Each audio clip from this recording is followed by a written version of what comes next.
بسم اللہ الرحمن الرحیم صلوا علیہ وآلہ۔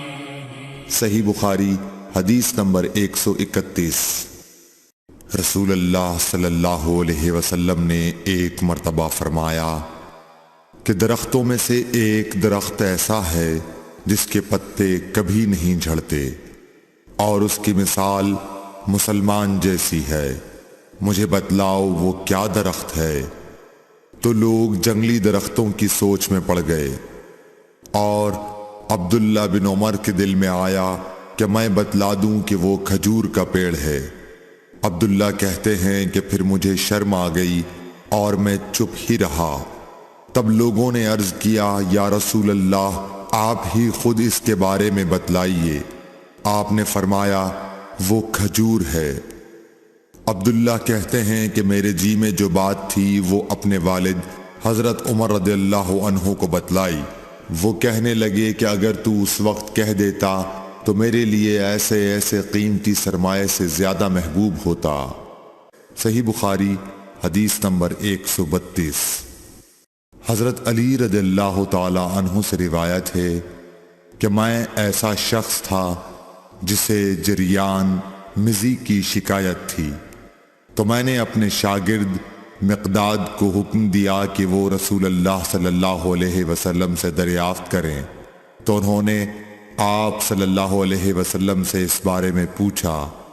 آپ صلی اللہ علیہ وسلم نے فرمایا کہ اس مرض میں غسل نہیں ہے، ہاں وضو فرض ہے۔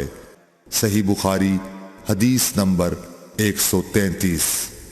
ایک آدمی نے مسجد میں کھڑے ہو کر عرض کیا، یا رسول اللہ، آپ ہمیں کس جگہ سے احرام باندھنے کا حکم دیتے ہیں؟ تو رسول اللہ صلی اللہ علیہ وسلم نے فرمایا، مدینے والے ذوالحلیفہ سے احرام باندھیں، اور اہل شام جحفہ سے، اور نجد والے قرن منازل سے۔ ابن عمر نے فرمایا کہ لوگوں کا خیال ہے کہ رسول اللہ صلی اللہ علیہ وسلم نے فرمایا کہ یمن والے یلملم سے احرام باندھیں، اور ابن عمر کہا کرتے تھے کہ مجھے یہ آخری جملہ رسول اللہ صلی اللہ علیہ وسلم سے یاد نہیں۔ صحیح بخاری حدیث نمبر 134۔ ایک شخص نے آپ صلی اللہ علیہ وسلم سے پوچھا کہ احرام باندھنے والے کو کیا پہننا چاہیے؟ آپ صلی اللہ علیہ وسلم نے فرمایا کہ نہ قمیص پہنے، نہ صافہ باندھے، اور نہ پاجامہ، اور نہ کوئی سرپوش اوڑھے، اور نہ کوئی زعفران اور ورس سے رنگا ہوا کپڑا پہنے، اور اگر جوتے نہ ملیں تو موزے پہن لے، اور انہیں اس طرح کاٹ دے کہ ٹخنوں سے نیچے ہو جائیں۔ صحیح بخاری حدیث نمبر 135۔ رسول اللہ صلی اللہ علیہ وسلم نے فرمایا کہ جو شخص حدث کرے اس کی نماز قبول نہیں ہوتی جب تک کہ وہ دوبارہ وضو نہ کر لے۔ حضرموت کے ایک شخص نے پوچھا کہ اے ابو ہریرہ، حدث ہونا کیا ہے؟ آپ نے فرمایا، پخانے کے مقام سے نکلنے والی آواز والی یا بے آواز والی ہوا۔ صحیح بخاری حدیث نمبر 136۔ رسول اللہ صلی اللہ علیہ وآلہ وسلم نے فرمایا کہ میری امت کے لوگ وضو کے نشانات کی وجہ سے قیامت کے دن سفید پیشانی اور سفید ہاتھ پاؤں والوں کی شکل میں بلائے جائیں گے، تو تم میں سے جو کوئی اپنی چمک بڑھانا چاہتا ہے تو وہ بڑھا لے، یعنی وضو اچھی طرح کر لے۔ صحیح بخاری حدیث نمبر 137۔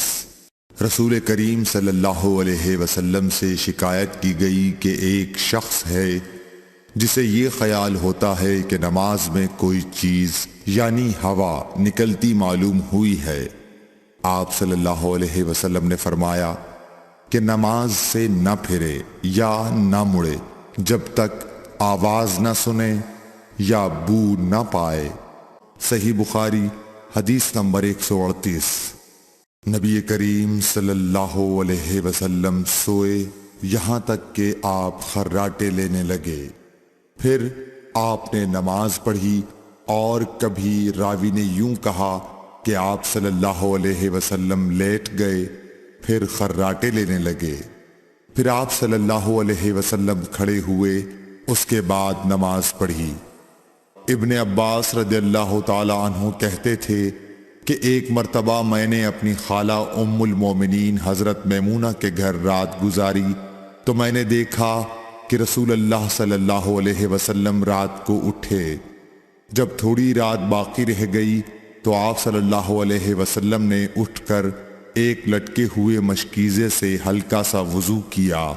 عمرو اس کا ہلکا پن اور معمولی ہونا بیان کرتے تھے، اور آپ کھڑے ہو کر نماز پڑھنے لگے تو میں نے بھی اسی طرح وضو کیا جس طرح آپ صلی اللہ علیہ وسلم نے کیا تھا، پھر آ کر آپ کے بائیں طرف کھڑا ہو گیا، اور کبھی سفیان نے ان یسارہ کے بجائے ان شمالہ کا لفظ کہا، مطلب دونوں کا ایک ہی ہے۔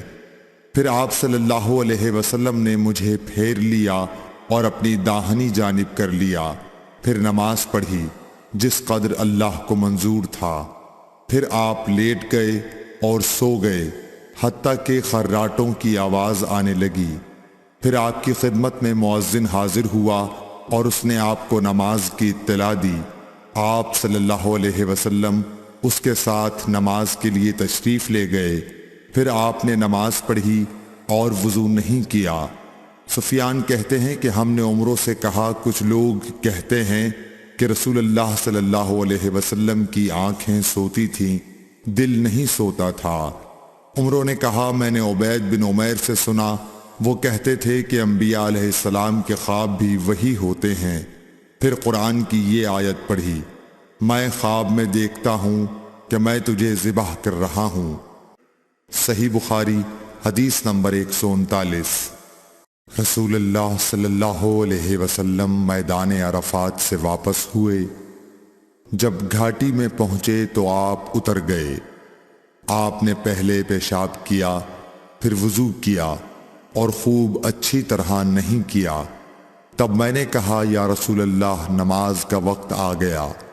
آپ صلی اللہ علیہ وسلم نے فرمایا، نماز آگے ہے، یعنی مزدلفہ چل کر پڑھیں گے۔ جب مزدلفہ میں پہنچے تو آپ نے خوب اچھی طرح وضو کیا، پھر جماعت کھڑی کی گئی۔ آپ صلی اللہ علیہ وسلم نے مغرب کی نماز پڑھی، پھر ہر شخص نے اپنے اونٹ کو اپنی جگہ بٹھایا، پھر عشاء کی جماعت کھڑی کی گئی اور آپ نے نماز پڑھی، اور ان دونوں نمازوں کے درمیان کوئی نماز نہیں پڑھی۔ صحیح بخاری حدیث نمبر 140۔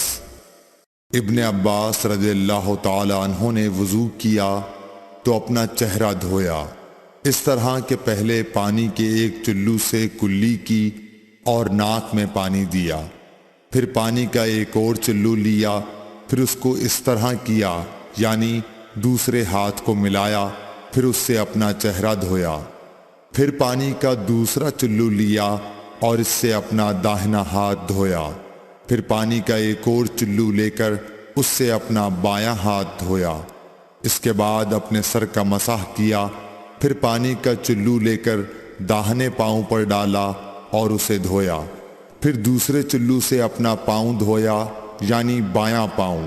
اس کے بعد کہا کہ میں نے رسول اللہ صلی اللہ علیہ وسلم کو اسی طرح وضو کرتے ہوئے دیکھا ہے۔